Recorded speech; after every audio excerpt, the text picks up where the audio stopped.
Hello students, now we will be continuing with the previously where we stopped, that is the devices, which was, now let's revise what we had previously done. We had done about the history of a computer and what is ICT, and now we will be studying what are the input units. Previously we had halted that topic for a moment, which was hardware and software. Hardware and software, it was done previously, so we will be continuing ahead with input, processing and output unit. Okay, so when it comes to processing, हम लोग को अगर computer में कुछ process करने का है, उसमें हम लोग को तीन चीज़ों का बहुत ध्यान से बहुत ध्यान में रखना पड़ेगा. जो कि प्रोसेस की अगर मैं बात करूँ, मतलब मैं कोई टास्क परफॉर्म करने की बात करूँ, ठीक है, तो टास्क के लिए मेरे को तो पहले असाइन करना पड़ेगा कंप्यूटर को, क्योंकि कंप्यूटर तो येड़ा है, उसको पता नहीं है कि खुद से क्या करने का है. ठीक है, तो मैं क्या करूँगा, मैं डेटा को इनपुट करूँगा. ठीक है, अभी इनपुट का जो है इनपुट यूनिट बोलते हैं. जो चीज़ें हम लोग इनपुट कर सकते हैं उसको बोलते हैं इनपुट यूनिट. इनपुट यूनिट क्या करता है, एंटर करता है डेटा इनटू द कंप्यूटर. ठीक है, एंटर्स द डेटा और इंफॉर्मेशन.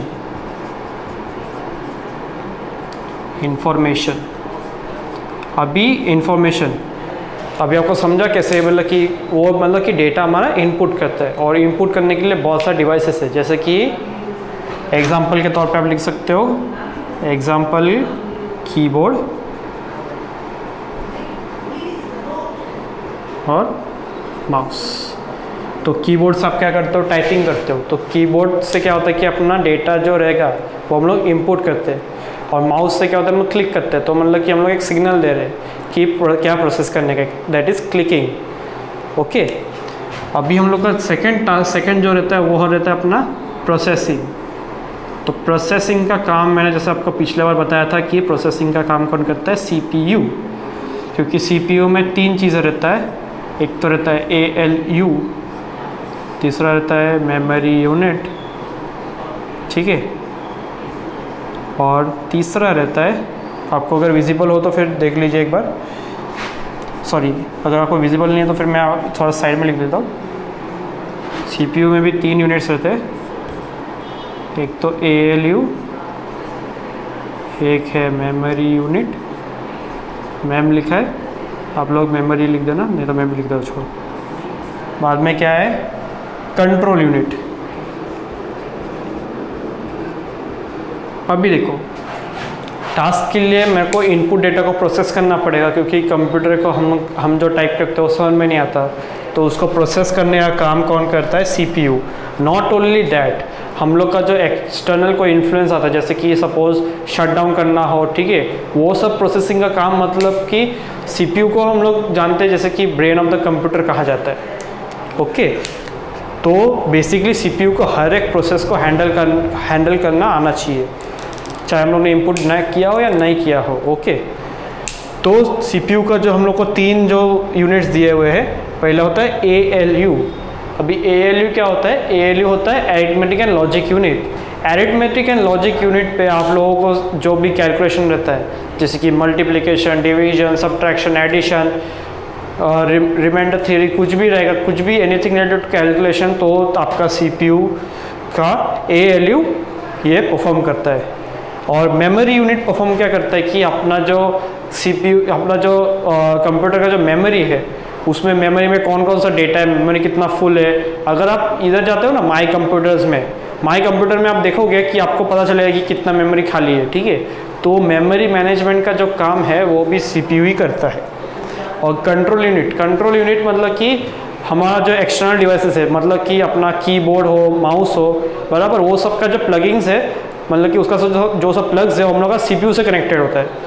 तो CPU को भी उसको भी ध्यान में रखना पड़ेगा कि उन लोग को इक्वली कंट्रोल मिल रहा है कि नहीं. तो वो जो काम है अपना कंट्रोल यूनिट करता है. समझा आपको कि कौन इसका, ये तीनों यूनिट का अलग अलग फंक्शन. पहला होता है फॉर अरिथमेटिक ऑपरेशन और लॉजिकल ऑपरेशन आपको बाद में पता चलेगा. Memory unit is for memory management और how to the way the data is stored. Okay, and control unit is the unit which focuses on various devices that are attached to the CPU. Okay, और ये जो आपने बोला था data inter जो किया input में, वो किधर एग्जीक्यूट होगा, अपना अरिथमेटिक एंड लॉजिक यूनिट, ठीक है। ये कन्वर्जन काम वही करता है, क्योंकि अभी सर बोलोगे कि सर मैं लेटर टाइप करूँगा तो फिर अरिथमेटिक एंड लॉजिक यूनिट कैसे हुआ। मैंने आपको क्या बोला कि इनपुट जो किया है वो कोडेड फॉर्म में आता है ना। मैं बोला कि 0 and 1 में, जैसे कि आपको व्हाट्सएप का एग्जांपल दिखाया, तो वैसे ही तो उसको कैलकुलेट करने के लिए ALU से हम लोग क्या बोलते हैं, इंटरप्रेट करके उसका आउटपुट दिलाते हैं, जो कि आउटपुट क्या करता है, अपना डिस्प्ले करता है जो भी कंटेंट्स होता है जो हम लोग ने इनपुट किया। ओके, मतलब कि हमने जो भी टाइप किया उसको डिस्प्ले करने का काम कौन करता है, आउटपुट यूनिट। और आउटपुट यूनिट में हम लोग का 2 डिवाइसेस जो बहुत ज़्यादा पॉपुलर है, एक तो है मॉनिटर जो अपना कंप्यूटर का स्क्रीन बोल सकते हो, या और दूसरा हम लोग ले सकते हैं प्रिंटर। ओके, आप एक बार ये चार्ट को गो थ्रू कर लो कि ये चार्ट बेसिक चार्ट बहुत ही ज़्यादा इंपॉर्टेंट है, आपको रिवाइज करने के लिए बहुत काम का आएगा। ओके, तो अभी हम लोग नेक्स्ट सेशन अभी कंटिन्यू करेंगे जो कि है अपना इम्पोर्टेंट कंपोनेंट्स ऑफ कंप्यूटर। तो 2 मिनट के लिए आप पॉज कर लो और ये लिख लो। Okay,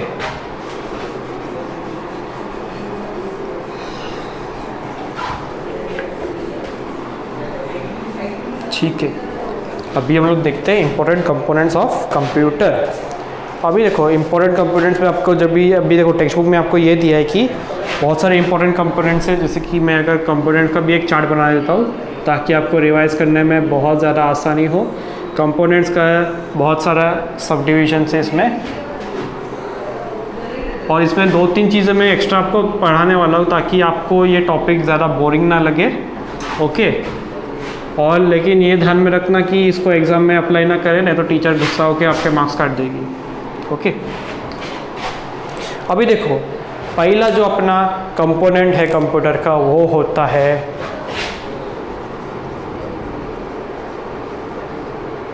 memory. ओके, अभी मेमोरी क्या होता है? Memory is basically a place to store data. मतलब मेरा जो डेटा है, मेरा जो इंफॉर्मेशन है, उसको मेरे को कहीं पे स्टोर करने का है, तो मैं कहाँ करूँगा? मेमोरी पे।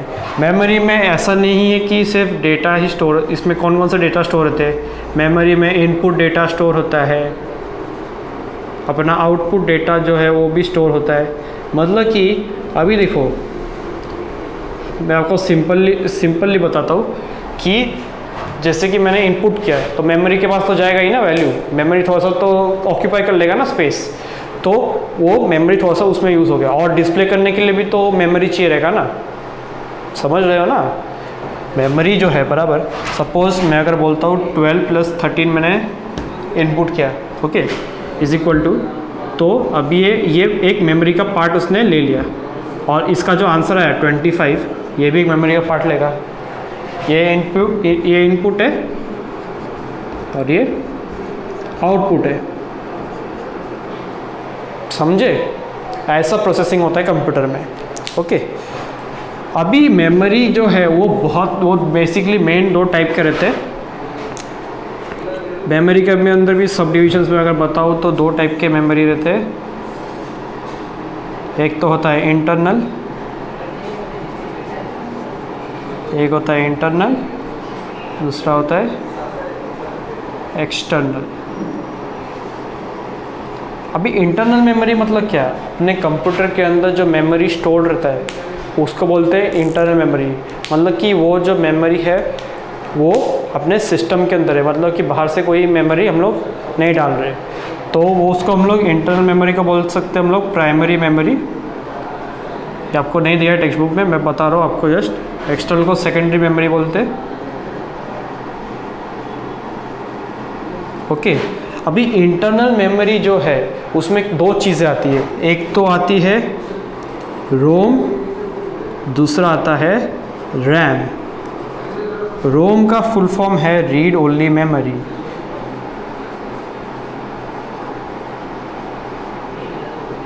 अभी रीड ओनली मेमोरी में आपको नाम से ही पता चलेगा। रीड ओनली मेमोरी मतलब क्या है कि आप सिर्फ वो मेमोरी को देख सकते हो, उस पर कुछ चेंजेस नहीं कर सकते हो, बरोबर। अभी जैसे कि आप लोगों ने ये एक एग्जांपल देखा होगा कि CD रोम, आपने कभी अगर नाम सुना हो गलती से तो फिर ये नाम सुना रहेगा CD रोम। CD रोम जो है बेसिकली CD मतलब कि वो ऐसा CD था जो मतलब कि हम लोग उसका डेटा हम लोग कभी भी चेंज नहीं कर पाएंगे। और दूसरा होता है रैम। रैम क्या है कि अपना रैंडम एक्सेस मेमोरी है। रैंडम एक्सेस मेमोरी जो है वो अपना कंप्यूटर का मेमोरी है, मतलब अपने कंप्यूटर में कितनी स्टोरेज कैपेबिलिटी है वो अपना रैम डिसाइड करता है। और रैम में आप मैनिपुलेट कर सकते हो, आप रैम में चेंजेस कर सकते हो डेटा में, ठीक है। रैम में आप मतलब कि चेंजेस कर सकते हो कोई भी डेटा को। जैसे कि आप कंप्यूटर में देखते हो ना कि रैम कितना है, इतना मतलब कि 4 GB रैम है, 5 GB रैम है, ठीक है। मोबाइल में देखते हो 6 GB रैम है, बाद में 6 GB रैम है, ठीक है। वो बेसिकली कंप्यूटर में भी वही सेम कंसेप्ट अप्लाई करता है, ठीक है।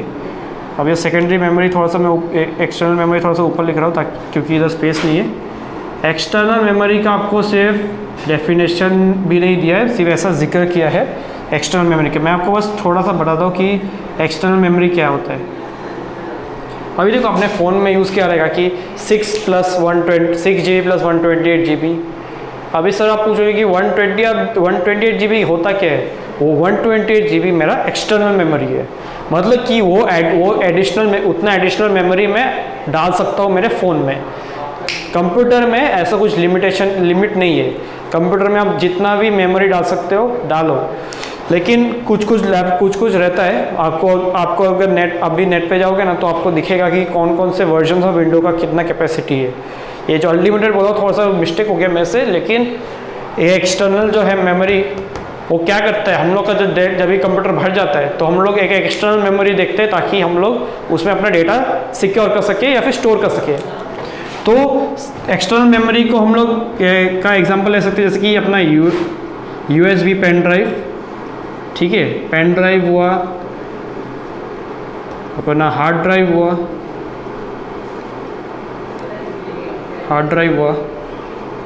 ओके। ये सब जो क्या होता है कि एक्सटर्नली हम लोग का मेमोरी स्टोर कर देता है, ओके। अभी देखो ये तो मेमोरी का एक पार्ट हो गया, समझ में आया? अगर नहीं नीचे दिख रहा हो तो फिर कमेंट बॉक्स में डाल दीजिएगा कि sir it's not visible, I will be rectifying what was written over here. अगर इनकेस आपको दिख रहा नहीं हो तो ठीक है, मेमोरी का पार्ट आपको समझा। तो आगे बढ़ते हम लोग जाते हैं ऑपरेटिंग सिस्टम।